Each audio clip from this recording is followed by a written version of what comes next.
الحمد لله رب العالمين والعاقبة للمتقين والصلاة والسلام على أشرف الأنبياء والمرسلين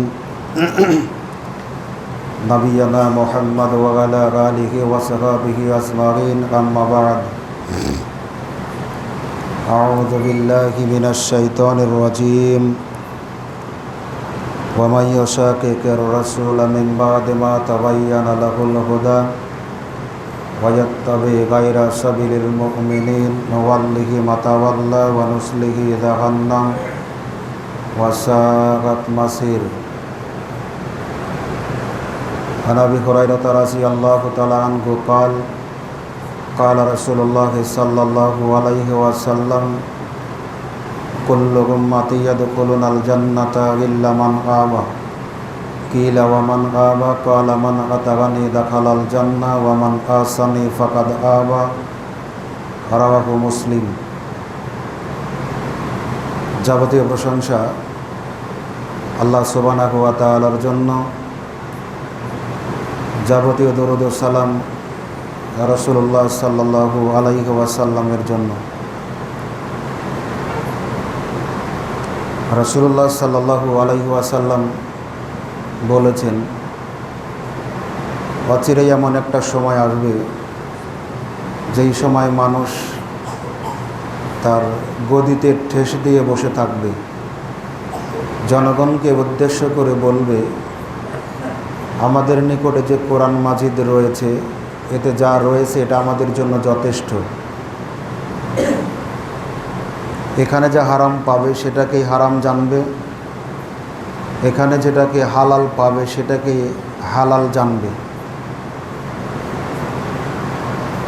অথচ আমি কোরআন প্রাপ্ত হয়েছি এবং তার অনুরূপ অর্থাৎ হাদিসও প্রাপ্ত হয়েছি। অধিকাংশ ক্ষেত্রেই কোরআনের মতোই যেটা সেটা হলো হাদিস। এজন্য মুসলিম জীবনে হাদিসের গুরুত্ব অপরিসীম। ইসলাম মানতে গেলে ধর্মীয় বিধিবিধান আমলের ক্ষেত্রে হাদিস সবচাইতে বেশি ভূমিকা পালন করে। কোরআন যেমন ওহী, হাদিসও তেমন ওহী। রাসূল সাল্লাল্লাহু আলাইহি সাল্লাম নিজ থেকে বানিয়ে প্রবৃত্তির অনুসরণ করে কোনো কথা বলেন না। তিনি যা কিছু বলেন সেটা ওহীর ভিত্তিতে বলেন। এ ব্যাপারে আল্লাহ সুবহানাহু ওয়া তাআলা বলছেন, ওয়া মা ইয়ানতিকু আনিল হাওয়া ইন হুয়া ইল্লা ওয়াহয়ুন ইউহা। নবী তার নিজের থেকে প্রবৃত্তির অনুসরণ করে কোনো কথা বলেন না। যেটা তার প্রতি প্রত্যাদেশ করা হয়, প্রেরণ করা হয়, নাজিল করা হয়, অবতীর্ণ করা হয়, তিনি সেটাই বলেন। এজন্য বলা হয়ে থাকে ওহী দুই প্রকারের। এক ওহী মাতলু, যেটা পাঠ করা হয়, তেলাওয়াত করা হয়, অর্থাৎ আল কুরআনুল কারীম। দ্বিতীয় প্রকারের ওহী হলো ওহী গায়রে মাতলুন, যা পাঠ করা হয় না, সেটা হলো হাদিস। একজন মুসলিম চাই অমুসলিম, মুসলিম হলে দায়িত্ববোধ মনে করে, অমুসলিম হলে কৌতূহল বসে, বাংলা জানুক চাই না জানুক, কোরআনের দু চার রুকু অন্তত দু একটা আয়াত প্রতিদিন পড়ে। হাদিসের ক্ষেত্রে কিন্তু তেমনটি নয়। মানুষ পড়লেও কোরআনুল কারীম যত সংখ্যক মানুষে পড়ে প্রতিদিন, হাদিস কিন্তু তত মানুষ পড়ে না। এক্ষেত্রে বলা হয়েছে ওই মাতলুহুন, যা পাঠ করা হয়, তেলাওয়াত করা হয়, সেটা হলো কোরআন। আর যেটা পাঠ করা হয় না, ওহি গায়রে মাতলুহুন, এটা হলো হাদিস। তবে বিশ্বাস দুইটার প্রতি রাখতে হবে যে দুইটাই আল্লাহর প্রেরিত ওহী। কোরআনুল কারীমের ভাব এবং ভাষা দুইটাই আল্লাহর। হাদিসের কথাগুলি, মর্মগুলি, বিধানগুলি, আহকামগুলি আল্লাহ প্রেরিত, কিন্তু জবানটা রাসূলের। কিন্তু যেটা তিনি বলেছেন ওহী ছাড়া বলেননি। যদি বলতেন আল্লাহ রাব্বুল আলামিন বলছেন, যদি কোনো নবী রাসূল আমাদের নামে বানিয়ে কোনো কথা বলতো তাহলে আমি আল্লাহ তাদের ডান হাতটা ধরে ফেলতাম আর কণ্ঠনালী কেটে তাকে জবেহ করতাম। আল্লাহ প্রদত্ত, আল্লাহর মনোনীত, আল্লাহর নির্বাচিত মানুষদের প্রতি যদি তার এই ধরনের হুমকি ধামকি হয়, আমাদের ক্ষেত্রে সাধারণ মানুষের ক্ষেত্রে কত বেশি আরও ভয়ানক বিষয়টা ভাবার বিষয়। এই জন্য কোরআন যেমন ওহী, হাদিসও তেমন ওহী। পরের বিষয় হলো, হাদিস এমন একটা বিষয় যেটা কুরআনুল কারিমের ব্যাখ্যাস্বরূপ আল্লাহ সুবহানাহু ওয়া তাআলা দিয়েছেন। কিভাবে? কুরআনুল কারিম হেডওয়ার্ড, মূল বিষয়গুলি এতে তুলে ধরা হয়েছে, বিস্তারিত দিক নির্দেশনা, বাস্তবতা দেখানো হয়েছে রসুল সাল্লাল্লাহু আলাইহি ওয়াসাল্লামের জীবনীতে। যেমন আমরা সলাত আদায় করব, সলাত আদায়ের কথা কোরআন মাজিদে আছে, কিন্তু 2 সেজদাতে 1 রাকাত হয়, এটা কুরআনুল কারিমের কোথাও নেই। তাশাহুদ পড়তে হবে, এটা কোরআনের কোথাও নেই। সালাম ফিরাতে হবে 2 দিকে, কোথাও লেখা নেই। রুকুর তাসবিহ পড়তে হবে, কোরআনের কোথাও লেখা নেই। আপনার 2 সেজদার মাঝখানে দোয়া পড়তে হবে, কুরআনুল কারিমের কোথাও লেখা নেই। আছে কোথায়? হাদিসে। এজন্য ইসলামী শরিয়া প্রতিপালনের ক্ষেত্রে হাদিসের গুরুত্ব অত্যধিক। শুধু তাই নয়, কোনো কোনো ক্ষেত্রে দেখা যায় যে কোরআনের চাইতে হাদিসের ভূমিকায় অগ্রগামী। কথাটা একটু কঠিন হবে আমাদের জন্য এভাবে এ ভাষাতে বলতে। যেমন সালাত ফরজ হয়েছে মিরাজ রজনীতে, কিন্তু রসুল আকরাম সাল্লাল্লাহু আলাইহি ওয়াসাল্লামের প্রতি সলাত সহ সূরা মায়েদার 6 নম্বর আয়াত ওজুর পদ্ধতি সম্পর্কে নাজিল হয়েছে হিজরতের পরে 6ষ্ঠ হিজরিতে। তাহলে এই আয়াত 6 বছর পরে নাজিল হলো, তার আগে রসুল সলাত আদায় করতেন, তাহলে কি ওজু ছাড়াই? তাহলে সেটাও জিবরিল কর্তৃক শিক্ষা দেওয়া পদ্ধতি তিনি ওজু করে সলাত আদায় করতেন, তার সত্যায়ন কুরআনুল কারিম করেছে সেখান থেকে 6 বছর পরে 6ষ্ঠ হিজরিতে। জাকাতের বিধানটা কুরআনুল কারিমে আছে, কিন্তু কি পরিমাণ সম্পদ থাকলে জাকাত দিতে হবে এটা কিন্তু কুরআনুল কারিমে নেই। জাকাতের খাতগুলি বর্ণনা করা আছে, আনুষাঙ্গিক বিষয়গুলি নেই। একসাথে 2 বোনকে বিবাহ করা যাবে না, এটা কিন্তু কোরআন মাজিদে নেই, কিন্তু হারাম। তাহলে কোরআন যেমন হারাম করে, হাদিসও তেমন হারাম করে। এজন্য কোরআনের গুরুত্ব মুসলিমদের কাছে যেমন, হাদিসের গুরুত্বও তেমন। আল্লাহ রাব্বুল আলামিন বলছেন, ওয়ামা আতাকুমুর রাসূলু ফাখুযুহু ওয়া মানাহাকুম আনহু ফান্তাহু। রসুলকে অনুসরণ করার ব্যাপারে জোর তাকিদ প্রদান করে আল্লাহ সুবহানাহু ওয়া তাআলা বলছেন, তোমাদের রসুল তোমাদের নিকটে যা কিছু নিয়ে এসেছেন এই আনিত বিষয়গুলিকে ধারণ করো, আর যেটা থেকে তোমাদেরকে বারণ করেছেন, নিষেধ করেছেন, এই নিষেধকৃত বিষয়গুলি থেকে তোমরা দূরে থাকো। তিনি যেটা নিষেধ করেছেন রসুল সাল্লাল্লাহু আলাইহি সাল্লাম, সেটা হলো হাদিসের মাধ্যম দিয়ে, ব্যক্তিগত না।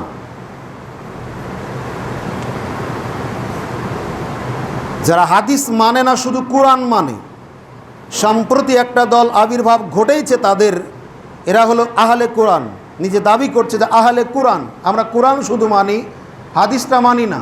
যুক্তি কথা হলো যে হাদিস তো সংকলন করেছে, সংগ্রহ করেছে, লিপিবদ্ধ করেছে মানুষ, এর প্রতি তো অবিশ্বাস এসেই যায় কিছু ক্ষেত্রে। যদি এই বিশ্বাসটা আপনার ভিতরে থাকে, কোরআনের ক্ষেত্রে আপনার বিশ্বাস কি? রসুল সাল্লাল্লাহু আলাইহি সাল্লামের জামানায় তো কোরআন সংকলন করা হয়নি, এটাও তো পরবর্তী যুগে রূপ দেওয়া হয়েছে। উসমানের জামানা থেকে তার নেতৃত্বে বর্তমান কোরআনের কপিগুলি সারা পৃথিবীতে চালু আছে। আর আপনি কোরআনের ক্ষেত্রে কি বলবেন? তবে বিশ্বাস রাখবেন, এমন কিছু বিষয় আছে ধর্মীয় ব্যাপারে যে বিষয়গুলি সম্পর্কে আমাদের অধিকাংশ ক্ষেত্রে জ্ঞান নাই। আল্লাহ পাক বলছেন, ইন্না নাহনু নাযালনা যিকরা ওয়া ইন্না লাহু লাহাফিজুন। নিশ্চয় আমি এ জিকির অর্থাৎ ওহী প্রেরণ করেছি, আর ওহীকে হেফাজতের দায়িত্ব আমি নিয়ে নিয়েছি। এটাকে দিয়ে শুধু কোরআনকে বোঝানো হয়নি, পুরো কোরআন এবং হাদিসকে বোঝানো হয়েছে।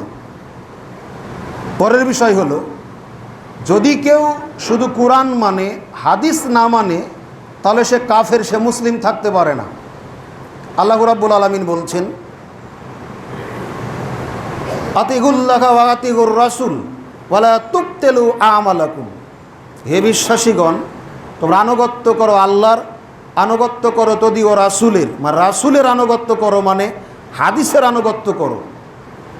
ওয়ালা তুবতিলু আমালাকুম, তোমরা তোমাদের আমলগুলিকে বরবাদ করো না, নষ্ট করো না। আমল করবেন বহু, বিশ্বাস থাকবে কোরআনের প্রতি, হাদিসের প্রতি যদি বিশ্বাস না করেন তাহলে আমার আপনার কোনো আমল আল্লাহর নিকটে কবুল হবে না। অন্য জায়গায় তিনি বলছেন, আতিগুল্লাহ ওয়া আতিগুর রাসূল ফাইন তাওয়াল্লাউ ফাইন্নাল্লাহা লা ইউহিব্বুল কাফিরিন।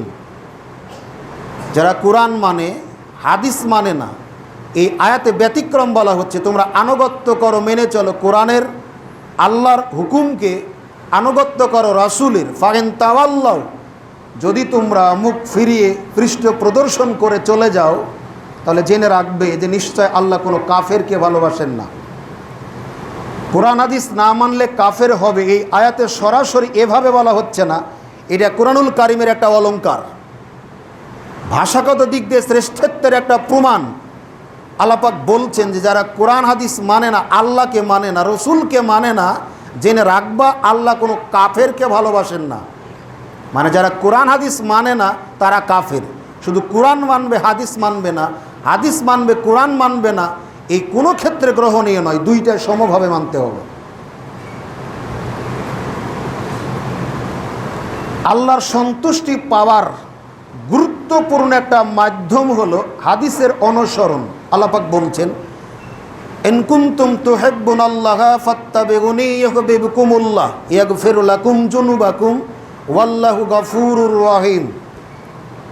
হে রাসূল, আপনি বলুন, তারা যদি আল্লাহর নৈকট্য প্রাপ্ত হতে চায়, আল্লাহর সান্নিধ্য অর্জন করতে চায়, তাহলে তারা যেন আমার আনুগত্য করে। রসুলের আনুগত্য করলে আল্লাহ সুবহানাহু ওয়া তাআলা বলছেন, ইউহিব্বুকুমুল্লাহ, আল্লাহ তাদেরকে ভালোবাসবেন। কাদেরকে? যারা রসুলের আনুগত্য করবে। কেউ যদি আল্লাহর প্রিয়পাত্র হয়ে যায়, একটা প্রবাদ আছে যে মাল্লাহুল মাওলা ফালাহুল কুল, যার জন্য আল্লাহ আছেন তার সব কিছু আছে, আর যার আল্লাহ নাই তার কিছু নেই। এজন্য তিনি বলছেন যে তোমরা যদি আল্লাহর ভালোবাসা পেতে চাও, আল্লাহর নৈকট্য লাভ করতে চাও, তার রাসূলের আনুগত্য করো। রাসূলের আনুগত্য করলে কি হবে? আল্লাহ এই লোকটাকে ভালোবাসবেন, ইয়াগফির লাকুম যুনুবাকুম। এবং এই ব্যক্তির, কোন ব্যক্তির? যেই ব্যক্তি রসুলের আনুগত্য করবে, এই ব্যক্তির জীবনের যাবতীয় পাপরাশিকে আল্লাহ ক্ষমা করে দিবেন। একটা দুইটা না। কি কারণে? রসুলকে ভালোবাসার কারণে। তা রসুলকে ভালোবাসবেন কি করে? 14ই ফেব্রুয়ারি আসলে একটা কার্ড পাঠিয়ে দিয়ে বা একটা গোলাপ ফুল পাঠিয়ে দিয়ে না, তার আনিত বিধানগুলি, আদেশ নিষেধকে যা বলেছেন তা করার মাধ্যম দিয়ে, যেটা নিষেধ করেছেন সেটা বর্জন করার মাধ্যমে তাকে খুশি করা যায়, আনুগত্য করা যায়। আরও জটিল, রসুল সাল্লাল্লাহু আলাইহি ওয়াসাল্লাম বলছেন যে কুল্লু উম্মতি ইয়াদখুলুনাল জান্নাতা ইল্লা মান আবা। আমার প্রতিটি উম্মাত, নারী হোক চাই পুরুষ হোক, ছোট হোক চাই বড় হোক, প্রত্যেকেই জান্নাতে যাবে, আলহামদুলিল্লাহ। ইল্লা মান আবা, তবে যারা আবা, তারা ব্যতি রেখে তারা জান্নাতে যাবে না। এখন যদি জিজ্ঞাসা করা হয়, অনেক মুসল্লি আমরা আছি, শুধু জুমার সালাতটা আদায় করি, 5 ওয়াক্ত পড়ি না, জান্নাতে কে কে যাবেন যদি বলা হয়, তো নামাজিও হাত তুলবে, বেনামাজিও হাত তুলবে, এমনকি মুসলিমও হাত তুলবে, অমুসলিমও হাত তুলবে। জান্নাত এমন একটা আল্লাহর সৃষ্টি, এমন একটা নাজ নিয়ামত, রহমত, বরকত দিয়ে ভরা, যেটা থেকে কেউ দূরে থাকতে চাইবে না।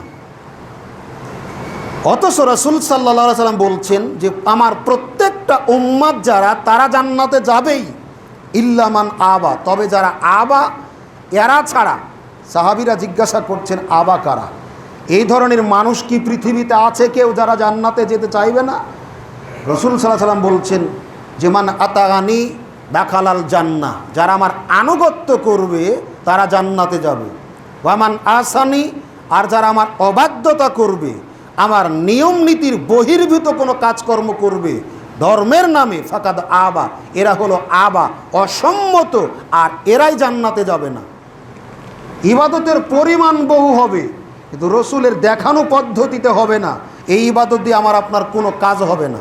আর ইবাদতের পরিমাণ যদি কমও হয় আর পদ্ধতিটা যদি, রাস্তাটা যদি রসুলের হয়, তাহলে এই ইবাদত দিয়ে জান্নাতে যাওয়ার প্রত্যাশা করা যায়।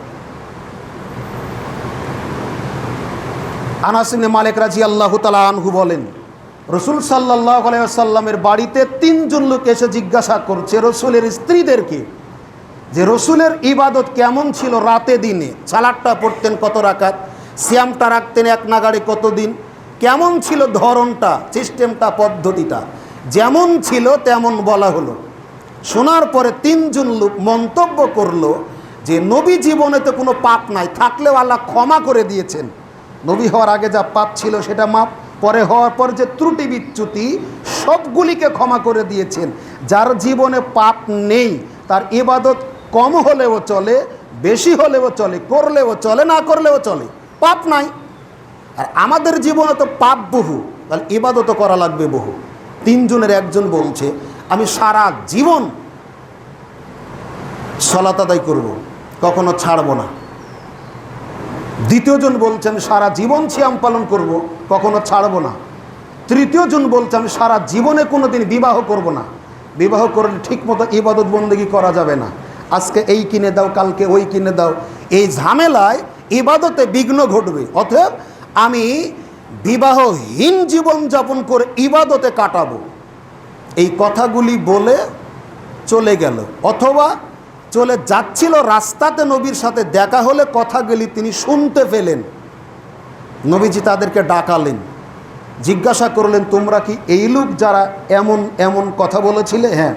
তো শোনো, আমি নবী, তামাম পৃথিবীর মানুষ আল্লাহকে যতখানি না জানে আমি তার চাইতে বেশি জানি। আপনার বিশ্বাস কি পৃথিবীর কোনো মানুষ নবীর চাইতে আল্লাহকে বেশি জানে বুঝে? অসম্ভব, হতে পারে না। যদি কেউ দাবি করে তার দাবিটা একেবারে মিথ্যা, দাবি করাটাই ঠিক হবে না। আল্লাহকে সবচাইতে যিনি বেশি জানেন তিনি হলেন নবী মুহাম্মদ রাসূলুল্লাহ সাল্লাল্লাহু আলাইহি সাল্লাম। সবচাইতে বেশি ভয় করেন যিনি, তিনি হলেন নবী মুহাম্মদ রাসূলুল্লাহ সাল্লাল্লাহু আলাইহি সাল্লাম। সবচাইতে বেশি আশা করতে পারেন যিনি আল্লাহর দয়ার উপরে, তিনিই হলেন নবী মুহাম্মদ রাসূলুল্লাহ সাল্লাল্লাহু আলাইহি সাল্লাম। তিনি বলছেন দেখো আমি সালাতও আদায় করি, ছেড়েও দিই। তার মানে কি খালি শুক্রবারে পড়ে? হাদিসের কিছু অর্থ আছে তো, খালি শুক্রবারে পড়ে। আমি নামাজ পড়িও ছাড়ি, এর অর্থ হলো তিনি ফজর পড়েন, সূর্য ওঠার আগে আর পড়েন না। ব্যাখ্যা, ফজরের পরে সূর্য ওঠার আগে আর কোনো সালাত আদায় করা যাবে না, তবে ফজরের 2 রাকাত সুন্নাত যদি ছুটে যায় এটা আপনি আদায় করতে পারেন। এটাও মাযহাবের দোহাই দিয়ে অনেক ভাইরা পড়েন না, মানে ফরজ ছুটে যায় তবু সুন্নাত পড়ে। ওদের ধারণা যে হাদিস মানে ভুল ব্যাখ্যার কারণে আমলটা করে না। যদি ফজরের সালাত পড়ার জন্য ঢুকেছেন মসজিদে, জামাত চলছে ফরজের, আপনি সুন্নাত পড়ার সুযোগ পান নাই, জামাতের সাথে আদায় করে নেবেন, আগে ফরজ পরে সুন্নাত কাজ আদায় করে নেবেন। স্বাভাবিক ক্ষেত্রে এটা। জহুর পড়ি আসরের আগে পড়ি না, আসর পড়ি মাগরিবের আগে পড়ি না, তাহলে আর লোকটা নিয়ত করেছে কি পড়তেই থাকবে। ভুল কোন জায়গায় বুঝতে পারছেন? বুঝতে পারলেই তো ক্ষতি, মানে এটা বুঝেন আমল করেন না, তা ক্ষতি নাই, পরের গুলোতে ক্ষতি হবে। দ্বিতীয় ব্যক্তিকে বলছে দেখো আমি সিয়াম পালন করি, ইফতারও করি। সবচাইতে তুমি যদি সক্ষম হও, শক্তিশালী হও, সামর্থ্য রাখো, দাউদ আলাইহিস সালাম যেভাবে সিয়াম রাখতেন তুমি ওইভাবে রাখো। দাউদ কিভাবে রাখতেন আলাইহিস সালাম? তিনি একদিন রাখতেন, একদিন ছাড়তেন, একদিন পর পর। আপনার শক্তি আছে প্রতিদিন রাখার, তারপরেও রাখতে পারবেন না কেন? রাসূল নিষেধ করেছেন, বাস পরিষ্কার কথা। আপনার শক্তি আছে, সারা বছর সিয়াম রাখলে আপনার কিচ্ছু হবে না, তবু আপনি রাখতে পারবেন না কেন? এটা শরীয়ত নয়। বেশি জোর একদিন রাখবেন, পরের দিন ছাড়বেন, আবার পরের দিন রাখবেন, একদিন পর পর। এইভাবে সিয়াম রাখতেন আল্লাহর নবী দাউদ আলাইহিস সালাতু ওয়াস সালাম। লোকটা কি নিয়ত করেছে? সারা বছর রাখবে। তৃতীয় জন বলকে, দেখো আমি নবী 11টা বিয়ে করেছি, তুমি একটাও করবে না, মানে তোমার হয়তো এত অনুমতি নাই, 4টা তো আছে, ভাতের ব্যবস্থা নাই, একটা করো। বিবাহ করেই ইবাদত করতে হবে। বৈরাগ্যতা লাভ করে বন জঙ্গলে থেকে ভণ্ডামি করে এই ইবাদত বন্দেগী করে আল্লাহর নৈকট্য লাভ করা যাবে না। এরপর ছোট্ট একটা কথা তিনি বলছেন, ফামানা রাগে বা আন সুন্নাতি ফালাইসা মিন্নি। শোনো, যারা আমার সুন্নাতের অবজ্ঞা করবে, অবহেলা করবে, তারা আমার উম্মত নয়। খুব গুরুত্ব দিবেন। বাকি আলোচনার দিকে যাচ্ছি। এখন আপনি বলতে পারেন আমার তাহাজ্জুদের পরিমাণ বেশি, আমার হজের পরিমাণ বেশি, উমরার পরিমাণ বেশি, জাকাতের পরিমাণ বেশি, দান খয়রাতের পরিমাণ বেশি, ও মুহাম্মদ আমি তোমার উম্মত হব না, আমার ইবাদত দিয়েই জান্নাতে যাব। সম্ভব? আগের হাদিস, কুল্লু উম্মতি ইয়াদখুলুনাল জান্নাতা ইল্লা মান আবা। আমার প্রতিটি উম্মাত যারা, তারাই কেবল জান্নাতে যাবে, উম্মাত ছাড়া জান্নাতে যাওয়া যাবে না। পরের হাদিস, আবু হুরায়রা রাদিয়াল্লাহু তাআলা আনহু বলেন, রাসূল সাল্লাল্লাহু আলাইহি সাল্লাম বলেছেন, ওই আল্লাহর কসম যার হাতে মুহাম্মাদের জীবন, পৃথিবীতে এমন কোন ইহুদি হোক অথবা খ্রিস্টান হোক, আমি নবী মুহাম্মদ রাসূলুল্লাহ সাল্লাল্লাহু আলাইহি সাল্লাম পৃথিবীতে প্রেরিত হয়েছি যে বিধান নিয়ে, এর উপর যারা বিশ্বাস না করে মারা যাবে তারা জাহান্নামের অধিবাসী হবে। তাহলে বোঝা যাচ্ছে ইবাদত বন্দেগী যতই বেশি হোক, রসুলের উম্মাত যদি না হয় তাহলে জান্নাতে যাওয়া যাবে না। পরিষ্কার কথা। উম্মাত হতে গেলে তার আনুগত্য করতে হবে। আনুগত্য করব কিভাবে? যেটা করতে বলেছেন সেটা করার মাধ্যমে, আর যেটা নিষেধ করেছেন সেটা থেকে বাঁচার মাধ্যম দিয়ে।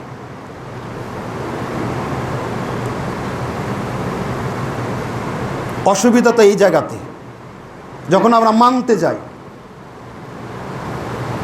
আরও এক ধাপে গিয়ে হাদিস যদি আপনি না মানেন, ভেজালে পড়বেন কতখানি। যদি মনে করেন হ্যাঁ কোরআন শুধু মানি, হাদিস মানব না। কোরআন বলছে যে তোমাদের জন্য হারাম করা হলো মৃত, তোমাদের জন্য হারাম করা হলো রক্ত, তোমাদের জন্য হারাম করা হলো শূকরের গোশত। শূকরের গোশত হারাম না? মৃত গরু ছাগল মারা গেলে খাবেন, হারাম না? রক্ত হারাম না? মাছ মারা গেলে খান না? দলিল কই কোরআনে? কলিজা খান না? কলিজা রক্ত না? প্লিহা রক্ত না? টিড্ডি একটা পাখি, এটা মৃত খাওয়া হালাল। পাবেন কোথায়? হাদিসে। আপনি যদি মনে করেন যে আমি শুধু কোরআনই মানব, তাহলে আপনার জন্য মরা মাছও খাওয়া হারাম হবে, কারণ কোরআনে তো হালালের বিধান নাই। আছে কোথায়? হাদিসে। আল্লাহ রাব্বুল আলামিন বলছেন, কেউ যদি হাদিস না মানে, রসুলের অনুসরণ না করে, তাহলে পৃথিবীতে আল্লাহ তাদেরকে বিপর্যয়ের সম্মুখীন করাবেন। আজকে কি আপনি বলতে পারেন মুসলিম হিসাবে নিরাপদে বসবাস করছেন? আপনি কি বলতে পারেন মুসলিম হিসেবে নিরাপদে মসজিদে আজান হচ্ছে? আপনি কি বলতে পারেন নিরাপদে আপনি সিয়ামটা পালন করতে পেরেছেন? আপনি কি বলতে পারেন মুসলিম হিসাবে, আত্মসমর্পণকারী হিসেবে, শান্তির ধর্ম হিসাবে ইসলামকে মেনে ঈদটা ভালো মতো করতে পেরেছেন? কেন হচ্ছে? আজকে সারা পৃথিবীতে মহামারীর আকারে ধারণ করেছে, মানুষের নিকটে শুধু বিষের মতো কাজ করছিল ইসলাম নামক ধর্মটা। কেন? এই ভুল বুঝাবুঝির কারণে। প্রকৃত ইসলাম থেকে, ধর্মীয় বিধিবিধান থেকে আমরা দূরে থাকবার কারণে যে যেমন জানি সে তেমন তার আধিপত্যতা বিস্তার করার ক্ষেত্রে যখন প্রচেষ্টা চালাচ্ছে, তখন কেউ সফল হচ্ছে, তখন কেউ বিপর্যয়ের সম্মুখীন হচ্ছে। একই মুসলিম। আজকে মুসলমানদের দাড়ি সুন্নতি একটা বিষয়, এটাও বিতর্কিত। অনেকেই প্রশ্ন করছে না রাখলেই নাকি জঙ্গি, অথচ ওর বাপের দাড়ি আছে, ওর দাদার ছিল, তাহাজ্জুদ পড়তো ওর দাদা। আজকে দাড়িও যেন জঙ্গিদের একটা নিদর্শন। টুপি পাঞ্জাবি এগুলো মুসলিমদের একটা সুন্নতি পোশাক হওয়ার পরেও আমার আপনাদের কাছে বিতর্কিত। কেন? ওকে ইন্ধন দিচ্ছে একদল, আমাকেও ইন্ধন দিচ্ছে আর এক দল। সবাই কিন্তু মুসলিম। বাঁচার বিকল্প কোনো পথঘাট নাই। ওহির মানদণ্ডে যতদিন পর্যন্ত আমার আপনার ইসলাম নির্ণীত না হবে যে কোনটা ইসলাম, কোনটা জাহেলিয়াত, কোনটা সুন্নাত, কোনটা বেদাত, কোনটা তাওহীদ, কোনটা শিরক, এটা যদি আমরা নিরূপণ করতে না পারি, পার্থক্য করতে না পারি, এই জগা খিচুড়ি ইবাদত দিয়ে কোনোদিন আল্লাহর নৈকট্য লাভ তো করা যাবেও না, মুসলমান এই নির্যাতনের হাত থেকে মুক্তিও কোনোদিন পাবে না।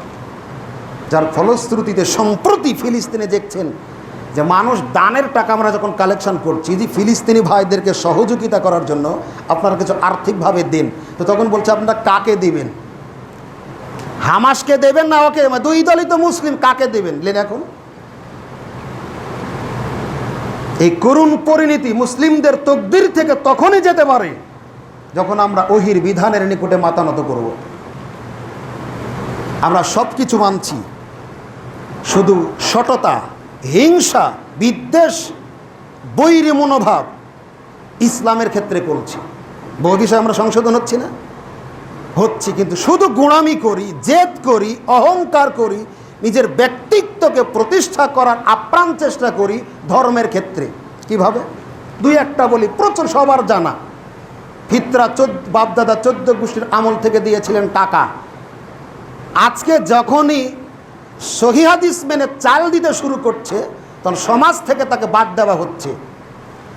এই সমাজে সুদখোর লোক বসবাস করে, এই সুদ খাওয়ার চাইতে কি চাউল দিয়ে ফেতরা দেওয়া খারাপ? অথচ সুদখোর তবিয়ত আছে আপনার সমাজে, চাউল দিয়ে ফেতরা দেওয়ার অপরাধে সমাজ থেকে বাদ দিলেন। আপনার ভুল ধরতে আসেনি, শক্তি, সাহস, ব্রেন, মেধা, বুদ্ধি, ব্রেন কিছু নাই, এলেম কালামও নয়, তবে অনুরোধ করতে আসছি চোখে হাত দিয়ে কথাগুলি দেখিয়ে দেওয়ার জন্য। একটা সমাজে জেনাকার লোক বসবাস করে, জেনাকার, এই লোকের চাইতে কি চাউল দিয়ে ফেতরা দেওয়া এই লোকটা খুবই খারাপ আপনার দৃষ্টিতে? বাদ দিলেন কেন?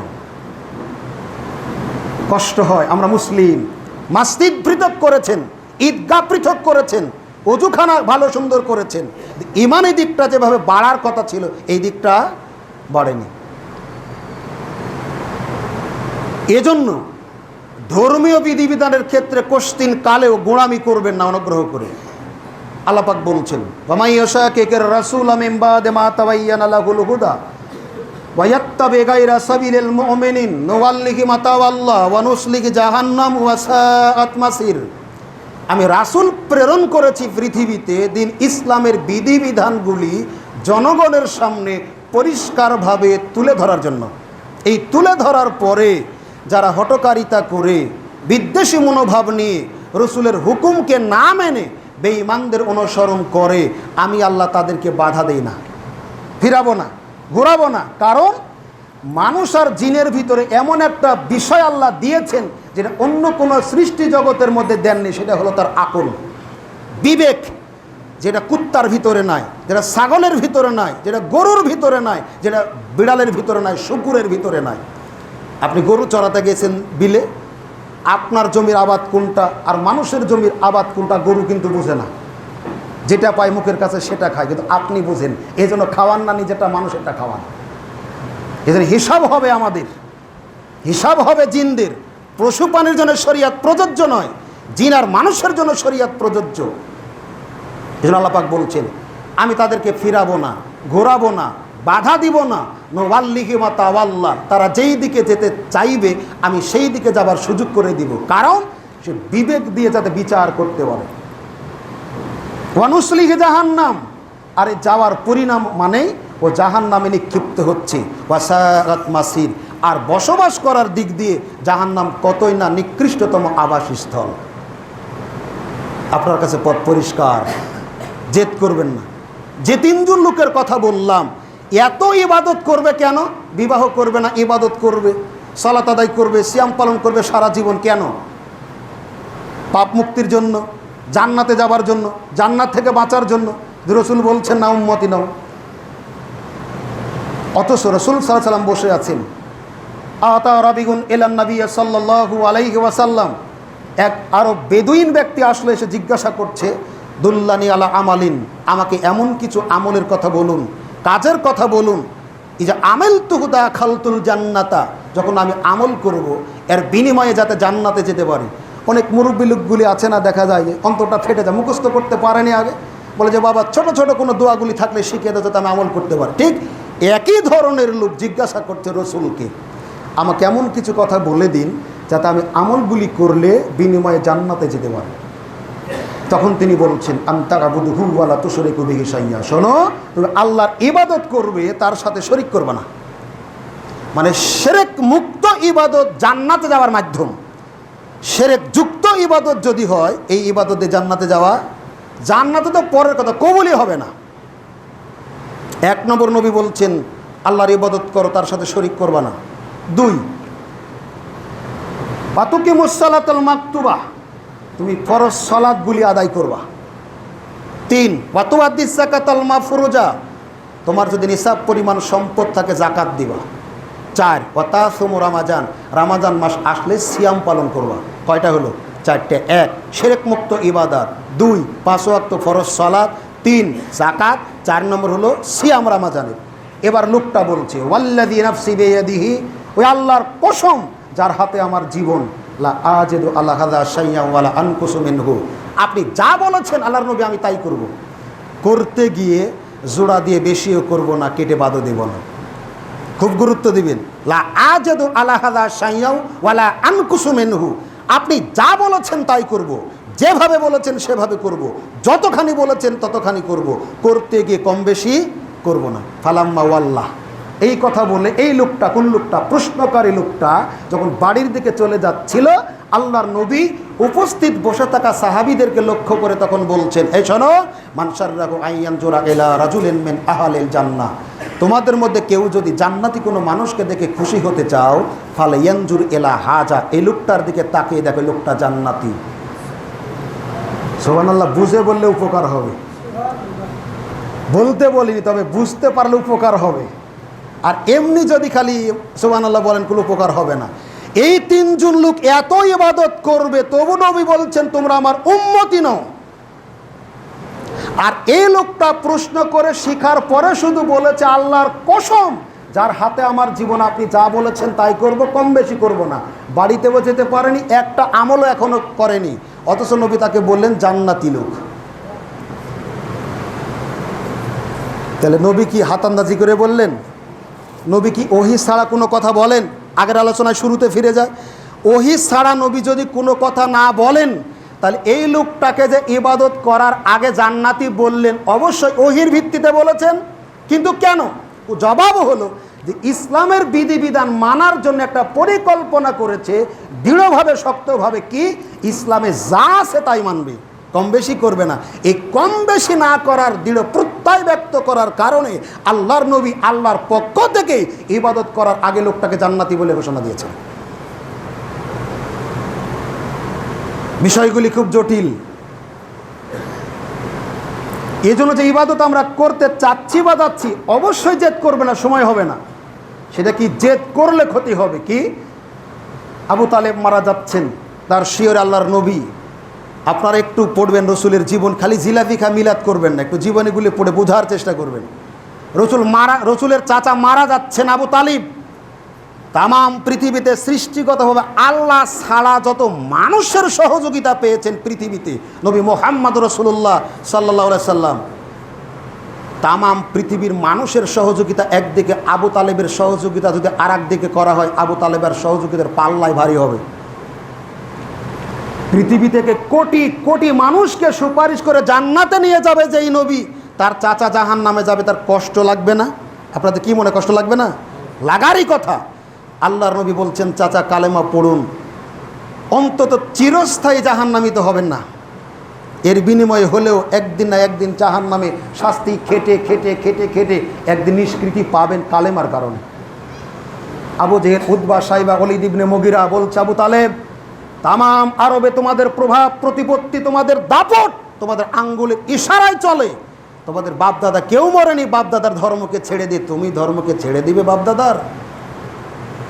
এই যে বংশের একটা অহংকার, ঐতিহ্য, এই কারণে আবু তালেবের তকদিরে কালেমা নসিব হলো না। রসুলের মন খারাপ, আয়াত সাথে সাথে নাজিল হলো, ইন্নাকা লা তাহদি মান আহবাবতা, হে রসুল তুমি ইচ্ছা করলেই যাকে ভালোবাসো তাকে হেদায়েত করতে পারবে না। একই বাপ জন্ম দিয়েছিল আদম আলাইহিস সালাম, হাবিল কাবিলকে হেদায়েত করতে আদম পারেনি। একই বাপের জন্ম দেওয়া আল্লাহর নবী নূহ আলাইহিস সালাম নিজের ছেলে কেনানকে হেদায়েত করতে পারেনি।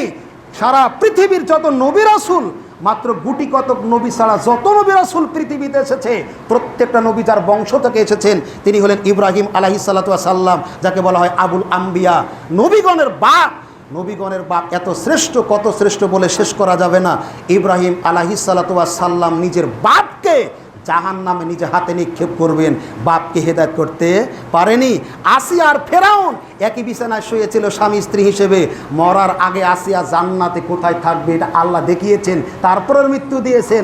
আর ফেরাউনের লাশ আপনি চিড়িয়াখানায় গেলে টিকিট কেটে কুত্তা যেমন দেখেন, ভাল্লুক যেমন দেখেন, বাঘ যেমন দেখেন, এইভাবে ফেরাউনের লাশকে মানুষ দেখে। ইতিহাস করে আল্লাহ রাখেনি। এজন্য বলছি হেদায়েতের চাবিকাঠি আমার আপনার কাছে নয়। রাসূল সাল্লাল্লাহু আলাইহি সাল্লাম মন খারাপ হয়ে গেল, তিনি কালেমা পড়লেন না। তাহলে জেদ করার পরিণাম হবে আবু তালিবের মতো। সেটা কি?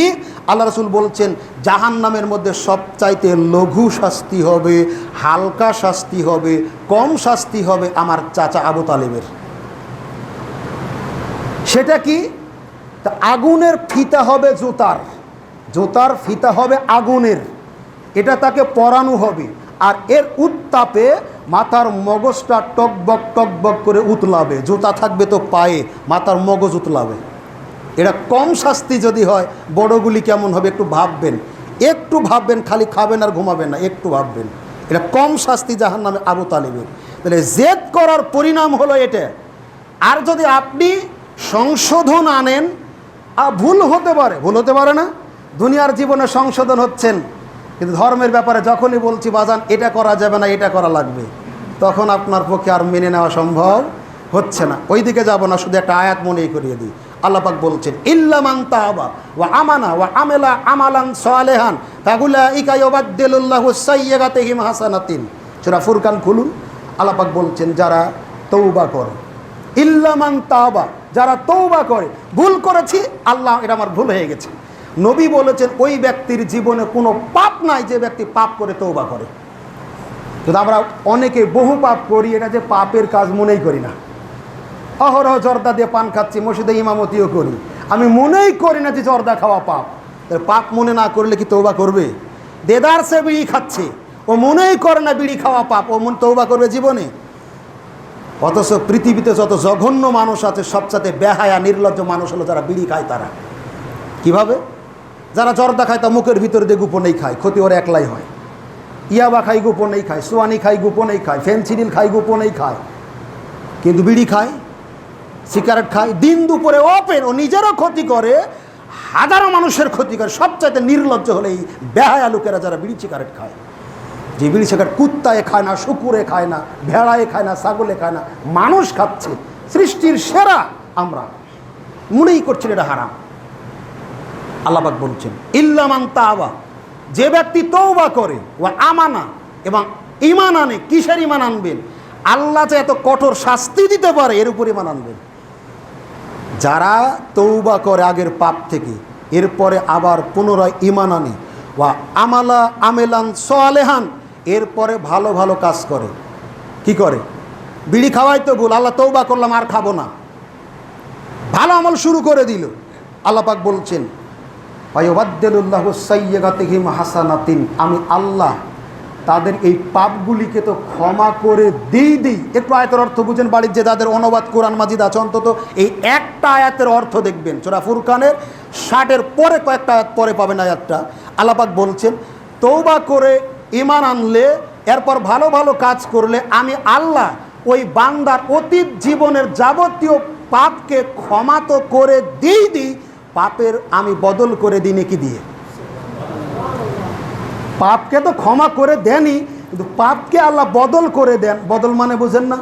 মিষ্টি আলু চাউল দিয়ে নিলেন, লালি নিলেন চাউল দিয়ে, এরকম আল্লাহ বলছেন আমি ওই ব্যক্তির, ওই বান্দার তওবাকারীর পাপকে নেকি দিয়ে বদল করে দিই। তাহলে জেদ করলে পরিণতি হবে আবু তালিবের মতো। আর যদি তওবা করে ফিরে আসেন, যে ভুল হতে পারে, তর্ক পরিহার করে আগের জীবনে বহু কিছু করেছে, আজকে যদি ভুল প্রমাণিত হয়, কোরআন এবং সহিহ হাদিসের কষ্টি পাথরে আপনি আমি যদি সংশোধন হই, তাহলে আমাদের তকদিরটা এরকম হবে, আল্লাহ আমাদের পূর্বের পাপকে ক্ষমা করে দিয়ে নেকি দিয়ে বদল করে দিবেন। সিদ্ধান্ত আপনার, আপনার মৃত্যু আবে তালেবের মতো হোক এটা চাচ্ছেন, না সংশোধনে নিয়ে যাবেন এটা চাচ্ছেন? আল্লাহ সুবহানাহু ওয়া তাআলা আমাদের সংশোধন হবার তৌফিক দান করুন। আল্লাহুম্মা আমিন। বারাকাল্লাহু লানা ওয়া লাকুম ফিল কুরআনিল আযীম ওয়া নাফা'না ওয়া গায়্যাকুম বিল আয়াতি ওয়া যিকরিল হাকীম ইন্নাহু তাআলা জাওয়াদুন কারীমুম মালিকুম বারুর রাউফুর রহিম।